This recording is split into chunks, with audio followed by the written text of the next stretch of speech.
Welcome to the high priestess tarot. I hope आप सब लोग खुश है, हैप्पी है, हेल्दी है, अपना ख्याल रख रहे हैं। आज मैं वापस आ गई हूँ एक जनरल रीडिंग के साथ। आज मैं बात करूँगी यहाँ पे आपके पर्सन की करंट एनर्जीज़ की। उनके करंट एनर्जीज़ क्या है, सिचुएशन क्या है, उनका क्या एक्शन हो सकता है नेक्स्ट, ओवरऑल क्या हो रहा है। ओके एंड ये एक जनरल रीडिंग है, सो प्लीज़ ये हर एक इंसान को शायद रेजोनेट ना करे। जितना रेजोनेट करे प्लीज़ उतना ही लेना, बाकी यहीं पे रख के जाना। एंड मेरे बारे में जो भी इंफॉर्मेशन आपको चाहिए वो नीचे मेरे डिस्क्रिप्शन बॉक्स में आपको मिल जाएगा। Let us start and let us see कि आपके पर्सन की current energy, feelings, next action probably क्या हो सकता है। Okay So the current situation of this person, what is going on with this person, spirit, current action of this person, what is going on. Okay,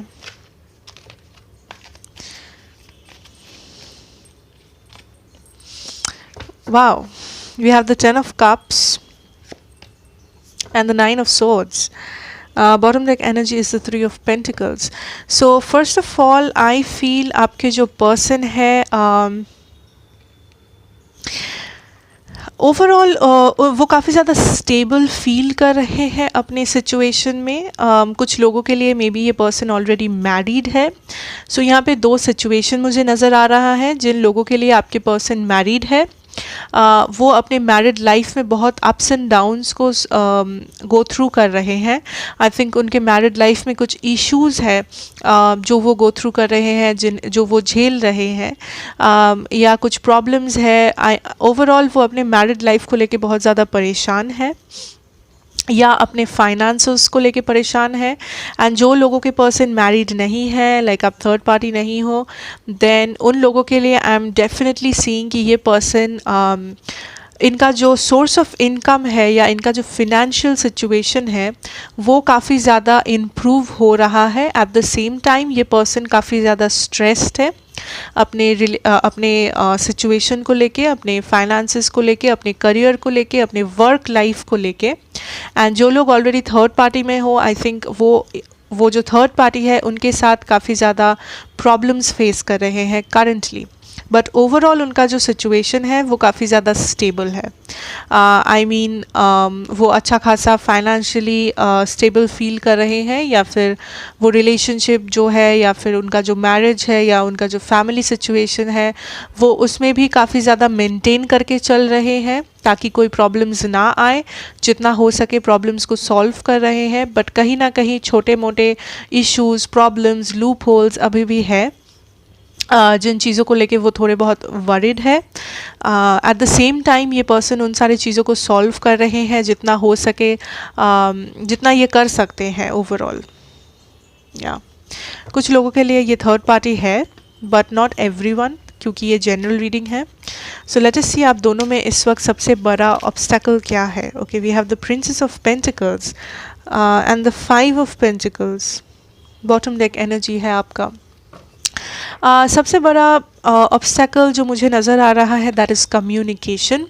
I think आपके person ready नहीं है बात करने के लिए। बहुत लोग यहाँ पे नो कांटेक्ट सिचुएशन में हो, बहुत सारे लोगों के लिए आप दोनों कम्युनिकेशन में नहीं हो। अगर आप नो कांटेक्ट सिचुएशन में हो, आई थिंक आपके पर्सन अभी भी रेडी नहीं है कि वो आपसे कम्युनिकेट करे या आपको कुछ बोले या आपका कोई जवाब दे।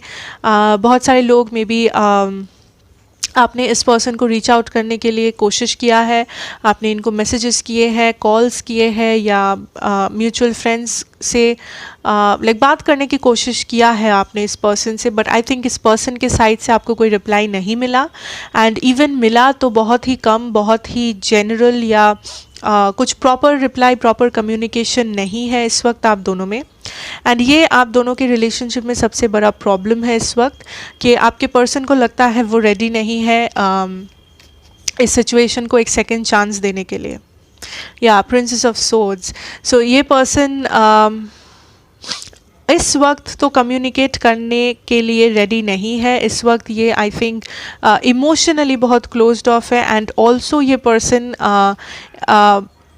कोई एक्शन नहीं ले रहे हैं कम्युनिकेशन के लिए, या आप दोनों में सब कुछ ठीक करने के लिए ये पर्सन एक्शन लेते हुए मुझे नहीं दिख रहे हैं, जो कि एक गैप क्रिएट किया है आप दोनों के बीच में या कर रहा है आप दोनों के बीच में।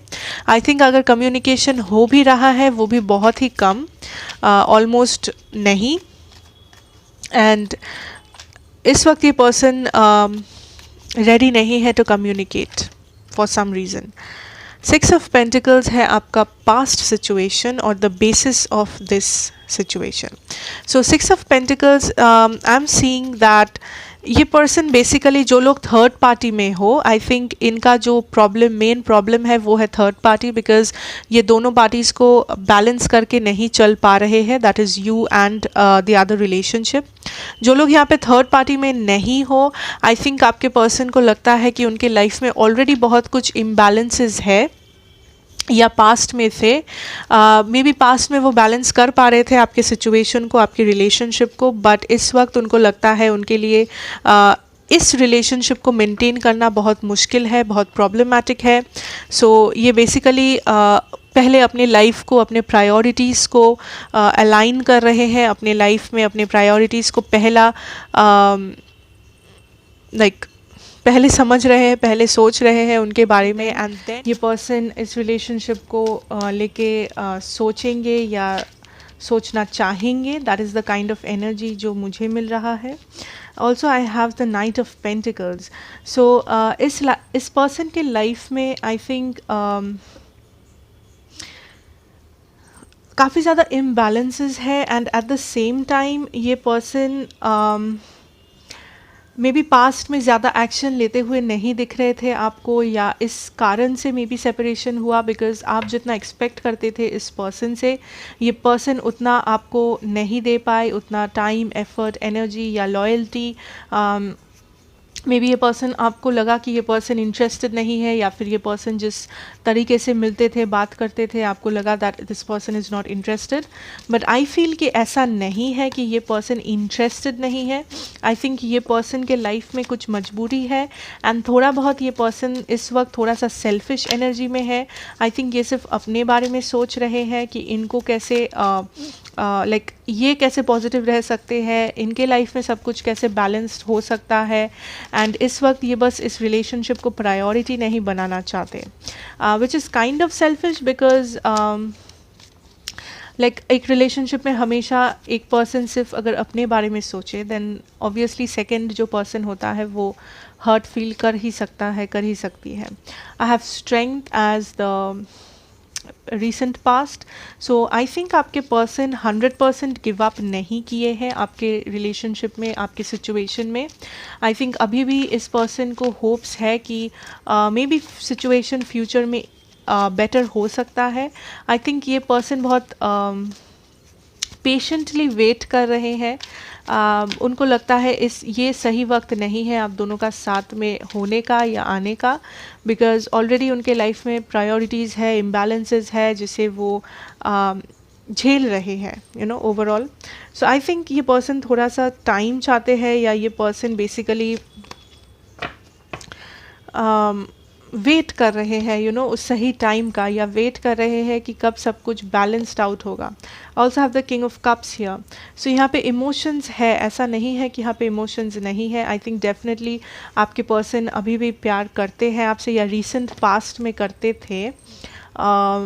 प्यार है, इमोशनल बॉन्डिंग है, बट थोड़ा सा इनका जो एनर्जी है थोड़ा सा सेल्फ सेंटर्ड है, थोड़ा सा ये अपने बारे में ही सोच रहे हैं इस वक्त, अपने प्रायोरिटी, अपना फैमिली, अपना रिलेशनशिप्स, अपना करियर, अपने फाइनेंसेस।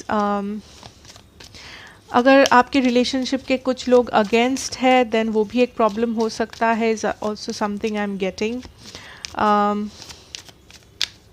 आपके पर्सन का जो एनर्जी है दैट इज़ काइंड ऑफ, ये इस सिचुएशन को रश नहीं करना चाहते। उनको पता है कि यहाँ पे एक रिस्क है कि अगर वो ज़्यादा एक्शन नहीं लिए या ज़्यादा इंटरेस्ट या मोटिवेशन शो नहीं किए, देन मे बी आप मूव ऑन कर जाओ, या आप उनको छोड़ दो, या आप परमानेंटली इस सिचुएशन को एंड कर दो। ये डर उनको है, या ये थॉट उनके माइंड में आता है, बट उनको लगता है दैट इस सिचुएशन में वो कुछ ज़्यादा कर नहीं सकते। इस सिचुएशन में वो जो कर रहे हैं वही उनके लिए सही है, एंड वो ये रिस्क लिए हैं। बाकी अगर आप वेट करेंगे तो I think there is a chance future में, बट अगर आप मूव ऑन करने के बारे में सोचेंगे देन आई डोंट थिंक ये पर्सन आपको रोकेंगे, बट डेफिनेटली ये पर्सन थोड़ा बहुत हर्ट होंगे या लाइक बिकॉज यहाँ पे इमोशनल कनेक्शन है। एटलीस्ट ये पर्सन सोचते हैं कि आप वेट करेंगे उनके लिए, लाइक ये इन्होंने ऑलरेडी सोच लिया है। सो ये बस अपना टाइम ले रहे हैं अपने लाइफ को सेटल करने के लिए, अपने आप को सेटल करने के लिए। उनके थॉट्स के लिए हमारे पास है the judgment card, which talks about कि ये पर्सन डेफिनेटली इनको लगता है जो सही है ये वही कर रहे हैं, जो सबके लिए सही है, स्पेशली उनके फैमिली के लिए, स्पेशली उनके रिलेशनशिप्स के लिए, जो लोग थर्ड पार्टी में हो, या तो उनके करियर के लिए, उनके पर्सनल लाइफ के लिए, उनके ओवरऑल उनके लिए एंड उनके सराउंडिंग्स के लिए जो सही है वो वही कर रहे हैं, या सोसाइटी में जो सही माना जाता है या व्हाटएवर। ओवरऑल उनको नहीं लगता कि वो कुछ गलत कर रहे हैं। उनको ये भी नहीं लगता कि आप हर्ट हुए हो, लाइक अगर आप हर्ट हो, आपके पर्सन को वो रियलाइजेशन नहीं है। उनको लगता है दैट आप समझ जाओगे, आपको समझना चाहिए कि उनको क्यों टाइम चाहिए एंड वो क्यों बेसिकली ऐसे बिहेव कर रहे हैं, एंड ही और शी ऑल्सो थिंक्स कि आप थोड़ा बहुत वेट भी करोगे उनका। सो आई डोंट नो कि ये सेल्फिश एनर्जी है या फिर like it is up to you कि आप इस एनर्जी को कैसे लोगे। This is your person, okay. And also the 4 of pentacles. So इनका जो मेन एनर्जी है वो है इनका स्टेबिलिटी, इनका ओवरऑल फाइनेंस, उनका गोल्स, एम्बिशंस लाइफ में, ये क्या करना चाहते हैं क्या नहीं। एंड ऑल्सो इस वक्त ये पर्सन ज़्यादा एक्शन लेने के बारे में नहीं सोच रहे हैं, ये काफ़ी ज़्यादा क्लोज्ड ऑफ है, ये काफ़ी चुप है, ये काफ़ी रिजर्व्ड है इस वक्त। एंड ऑल्सो इस पर्सन को लगता है दैट आपको समझना चाहिए इस पर्सन की फीलिंग्स को या इस पर्सन के एक्शंस को, एंड आपको पेशेंस रखना चाहिए। Yeah, 8 of Cups is the current or the immediate future. So definitely ये person, आप इस person से immediately action expect मत करना, because I think ये person अपने time से वापस आएंगे या अपना time लेके ये decide करेंगे। ये person खुद को बहुत ज़्यादा importance देते हैं या इस वक्त दे रहे हैं। 8 of Swords, इनको लगता है इस वक्त इनके पास और कोई चारा नहीं है। यहाँ पे डेफिनेटली कुछ एक टाइप का मजबूरी है, मे बी डिस्टेंस है, मे बी थर्ड पार्टीज़ है, या फिनेंशियल प्रॉब्लम्स है, या फैमिली में प्रॉब्लम्स है, बट डेफिनेटली यहाँ पे इस पर्सन को लगता है इस वक्त वो आपको कुछ भी ऑफर नहीं कर सकते, इस वक्त वो ये रिलेशनशिप को नहीं टान सकते। This is the 10 of wands. So उनके लिए इस वक्त इस रिलेशनशिप को चलाना या आगे बढ़ाना बहुत ज़्यादा इम्पॉसिबल है, या बहुत ज़्यादा पेनफुल है, या डिफ़िकल्ट है। सो इट इज़ लाइक कि उनको पता है यहाँ पे एक रिस्क है, वो क्लोज्ड ऑफ है, वो चुप है, वो एक्शन नहीं ले रहे हैं इस वक्त, एंड उनको पता है कि यहाँ पे रिस्क है कि आप मूव ऑन कर जाओ, आप उन्हें गलत समझो, आप उन्हें छोड़ दो, बट उन्होंने सरेंडर कर दिया है। उनका जो एनर्जी है इट इज़ लाइक कि अगर मेरे पर्सन ने समझा मेरा बात तो इट्स ओके, वो मे बी समझ जाएगी या वो रह लेगी, वो वेट कर लेगी। अगर वो नहीं समझी तो it is bad luck. That is the kind of energy, चाहे उनका जेंडर जो भी हो, मैंने बस एग्जाम्पल दिया आपको, ठीक है। लेट अस सी इस समय उनका मेन फियर क्या है इस रिलेशनशिप को लेके। क्वीन ऑफ सोर्ड्स, उनको लगता है वो इमोशनली स्टेबल नहीं है, इवन दो यहाँ पे इमोशंस है, यहाँ पे लव है, बट उनको लगता है इस वक्त वो इमोशनली स्टेबल नहीं है कि वो आपको इमोशनली कुछ ऑफ़र कर पाए। अगर वो कुछ कर भी पाएंगे तो मे बी वो बस आपसे थोड़ा बहुत बात कर लेंगे, दैट इज़ इट। बट जो इमोशनल पार्ट होता है एक रिलेशनशिप का, जो लव होता है, केयर होता है, उनको लगता है इस वक्त वो ये नहीं दिखा पाएंगे आपको, या इस रिलेशनशिप में वो ज़्यादा स्पेंड नहीं कर पाएंगे उनका इमोशंस, टाइम या व्हाटएवर। सो वो काफ़ी ज़्यादा क्लोज्ड ऑफ है। And I just heard misunderstanding. So यहाँ पे अगर कुछ लोग किसी मिसअंडरस्टैंडिंग हुआ था या आप दोनों ने झगड़ा किया था किसी सिचुएशन के ऊपर, वो एक बैरियर क्रिएट कर रहा है इस पर्सन के लिए। We have the 3 of wands in reverse. उनको डर है कि आप वेट नहीं करोगे, उनको ये भी लगता है कि लाइक चांस है कि आप मूव ऑन कर जाओ, चांसेस है कि आप उन्हें छोड़ दो, आप अपने लिए कुछ बेटर ढूंढ लो। उनको ये रिस्क है, उनको पता है। एट द सेम टाइम वो इमोशनली अनअवेलेबल है इस वक्त, इमोशनली वो कुछ ऑफर नहीं कर सकते एंड उनको मजबूरी लगता है, लाइक वो मजबूर है, वो कुछ चेंजेस नहीं कर सकते इस करंट सिचुएशन में आपके साथ। ना ऑब्वियसली रीज़न हर किसी के लिए यहाँ पे डिफरेंट होगा बिकॉज ये जनरल रीडिंग है। लेट अस सी उनका environment. We have the sun. So overall उनके एनवायरनमेंट में there is a lot of stability because यहाँ पे द 10 ऑफ कप्स था एंड यहाँ पे सन है। सो ओवरऑल उनके एनवायरनमेंट में मुझे स्टेबिलिटी नज़र आ रहा है, क्लैरिटी नज़र आ रहा है। सो चाहे उनके वर्क लाइफ में हो, उनके फैमिली लाइफ में हो, आई थिंक ये पर्सन काफ़ी ज़्यादा स्टेबल है या बैलेंस लाने की कोशिश कर रहे हैं अगर इम्बैलेंसेस था ओवरऑल। एस ऑफ पेंटिकल्स, या सो अगर ये पर्सन मैरिड है, ये अपने मैरिड लाइफ को लाइक सुधारने की कोशिश कर रहे हैं या लाइक उसमें स्टेबिलिटी लाने की कोशिश कर रहे हैं। Let's put it that way. मैं नहीं कह रही हूँ कि वो अपने लाइक वाइफ से बहुत ज़्यादा प्यार कर रहे हैं, no, I am not saying that. वो बस सोसाइटी के लिए अपने रिलेशनशिप को बेटर बना रहे हैं, स्टेबल बना रहे हैं ताकि लोग देख सके, या वो बस एक नॉर्मल लाइफ मेंटेन कर रहे हैं।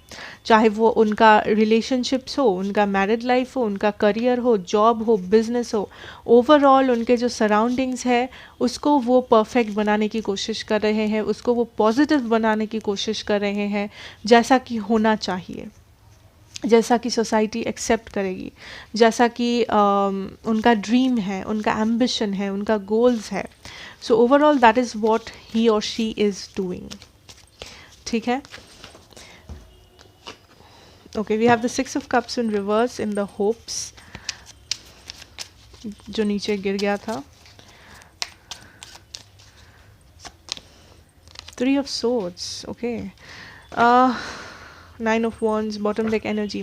So see, यहाँ पे ये person definitely हर्ट है, या डेफिनेटली यहाँ पे जो एंडिंग हुआ है आप दोनों के बीच में, जो सेपरेशन है, उस चीज़ को लेके ये डेफिनेटली बहुत ज़्यादा परेशान है। चाहे वो उनका पेन हो, एंगर हो, गिल्ट हो, रिग्रेट हो, जो भी हो, वो डेफिनेटली सफ़र कर रहे हैं। ऐसा नहीं है कि वो सफ़र नहीं कर रहे हैं इस एंडिंग को, वो डेफिनेटली सफ़र कर रहे हैं, बट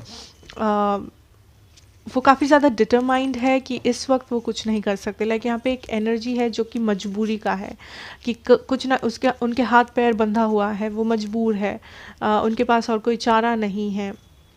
एंड ऑल्सो इस वक्त वो रिकन्सिलिएशन का सोच नहीं रहे हैं बिकॉज 6 ऑफ कप्स रिवर्स में आया है। And also this person is kind of hurt या फिर इमोशनली अनअवेलेबल। अगर आप दोनों में कुछ झगड़ा हुआ था, झमेला हुआ था, आई थिंक उस चीज़ को लेके अभी भी ये पर्सन सोचते हैं एंड वो गुस्सा अभी भी उनमें है, या वो रिजेंटमेंट्स, वो नेगेटिव ख्याल, वो नेगेटिव एनर्जी अभी भी उनमें है। So that is a problem. Ace of cups in reverse as the outcome. इस वक्त I think your person needs time. Princess of wands, या इस वक्त आपके पर्सन को टाइम चाहिए। वाओ, बॉटम टेक एनर्जी है आपका 2 of cups. So I think इस वक्त आपके पर्सन को थोड़ा सा टाइम चाहिए, वो रेडी नहीं है कुछ भी प्रोसीड करने के लिए आपके साथ, कुछ भी नया स्टार्ट करने के लिए, रिकनसाइल करने के लिए, बिकॉज कुछ ना कुछ मजबूरी है एंड कुछ ना कुछ पेन है पास्ट से आप दोनों से, या इस एंडिंग से जुड़ा हुआ कुछ एंगर इश्यूज़ है, या जो भी इश्यूज़ है वो अभी भी उस इश्यूज़ के साथ डील कर रहे हैं। एंड वो बस अपने सराउंडिंग्स को परफेक्ट बनाने की कोशिश कर रहे हैं, सराउंडिंग्स को पॉजिटिव बनाने की, पॉजिटिव रखने की कोशिश कर रहे हैं more over. So I think best option यही है कि आप उन्हें टाइम दें। सिंस आपका bottom deck energy 2 of cups था एंड यहाँ पे प्रिंसेस ऑफ वॉन्ड्स है, आई वुड से कि बहुत लोग हैं यहाँ पे 50-50 चांस है कि ये पर्सन फ्यूचर में वापस आएंगे या फ्यूचर में आप वापस इस पर्सन से कांटेक्ट कर पाओगे या कुछ ना कुछ एक्शन एक्सचेंज ऑफ वर्ड्स होगा आप दोनों के बीच में। बट राइट नाउ इस वक्त थोड़ा सा इस पर्सन को अपना स्पेस देना ही सही रहेगा आई फील। बाकी आपका फ्री विल है, ये आपका चॉइस है एंड ज़रूरी नहीं है ये रीडिंग सबके साथ रेजोनेट करे। जिन लोगों के साथ कर रहा है, thank you so much for watching. अगर आपको लगता है ये रीडिंग आपके लिए नहीं है, मे बी सच में आज का रीडिंग आपके लिए नहीं है, but thank you for watching. So let us see आपका गाइडेंस क्या है। Okay, we have experiencing. Okay, I'll take 3 cards here. Guidance है, आपका फर्स्ट कार्ड है एक्सपीरियंसिंग, सेकंड है कंट्रोल, थर्ड है क्रिएटिविटी। सो आई थिंक यहाँ पे बहुत सारे लोग हैं जो आप किसी पेनफुल सिचुएशन को एक्सपीरियंस कर रहे हैं या डेफिनेटली आप किसी एक्सपीरियंस के आप किसी एक्सपीरियंस गो थ्रू कर रहे हैं, चाहे वो पेनफुल हो, चाहे वो हार्ट ब्रेक हो, चाहे वो एंगर हो। So the best thing is to gain control. I think आप थोड़ा थोड़ा ऑब्सेस हो रहे हो इस पर्सन के ऊपर, या फिर आपका जो एनर्जी है वो काफ़ी ज़्यादा डिपेंड हो रहा है इस पर्सन के एक्शंस पे, इस पर्सन की एनर्जी पे या ओवरऑल फ्यूचर पे। सो द बेस्ट थिंग इज़ कि आप अपने एनर्जीज़ को, आप अपने इमोशंस को, माइंड को आउट ऑफ कंट्रोल ना होने दें। आप उस कंट्रोल को बनाए रखें अपने इमोशंस पे, अपने थॉट्स पे, उसको पॉजिटिव रखें जो सबसे ज़रूरी है। And also with the creativity, I think आप इस जो डार्क प्लेस में हो, अगर आप इस प्लेस से निकल पाओगे। ऐसा नहीं है कि इस पूरे सिचुएशन में होप नहीं है, ऐसा नहीं है कि सब ख़त्म हो चुका है, ऐसा नहीं है कि आपको पनिशमेंट दिया गया है कि आप कभी खुश नहीं रह सकते, ऐसा कुछ भी नहीं है। द मेन थिंग इज़ कि इस वक्त जो आप एक्सपीरियंस कर रहे हो, चाहे वो जो भी फीलिंग हो, जो भी एनर्जी हो, आप उस एक्सपीरियंस को अपने कौन से काम पे लगा रहे हो। क्या आप उस एक्सपीरियंस से कुछ नेगेटिव ले रहे हो, क्या आप उस एक्सपीरियंस से कुछ पॉजिटिव ले रहे हो, या क्या आप उस एक्सपीरियंस को यूटिलाइज़ कर रहे हो कुछ क्रिएटिव करने में, कुछ बेटर करने में, आगे बढ़ने में, खुद को और भी बेटर बनाने में, ताकि आप बेटर चीज़ें अट्रैक्ट करो अपने लाइफ में। सो ओवरऑल आई थिंक ये कुछ भी ज़्यादा नेगेटिव नहीं था। So please don't get all negative about the reading. ये जनरल था, सो जितना रेजोनेट किया होगा उतना ही लेना इस रीडिंग से। And also don't worry, give this person some time. इस पर्सन को थोड़ा सा टाइम दीजिए, ज़रूर कोई मजबूरी रही होगी, ज़रूर कुछ प्रॉब्लम्स रहे होंगे। इस पर्सन को डेफिनेटली हील होना पड़ेगा पहले, क्योंकि जब तक कोई पर्सन हील नहीं होता तब तक उस पर्सन को आप ज़बरदस्ती कुछ समझा नहीं सकते, या कोई भी उस पर्सन को बाहर से कुछ भी बोल सकता है, समझा सकता है, बट हीलिंग अंदर से होना बहुत नेसेसरी है। तब तक आई थिंक आप अपने जो एनर्जीज़ है, आप अपने जो एक्सपीरियंसेस है उसे कुछ क्रिएटिव करें, उसे अपने डेवलपमेंट पे लगाए, उसे कुछ बेटर बनाने की कोशिश करें। एंड अपना ख्याल रखें of course, and I wish you all the very best. May your wishes come true. And thank you so much for watching this. अगर अच्छा लगा हो, रेजोनेट किया हो, please do like, share and subscribe to the channel. इस family का एक हिस्सा बन जाइए, एंड मैं आपसे मिलूँगी नेक्स्ट रीडिंग में। Take care and bye.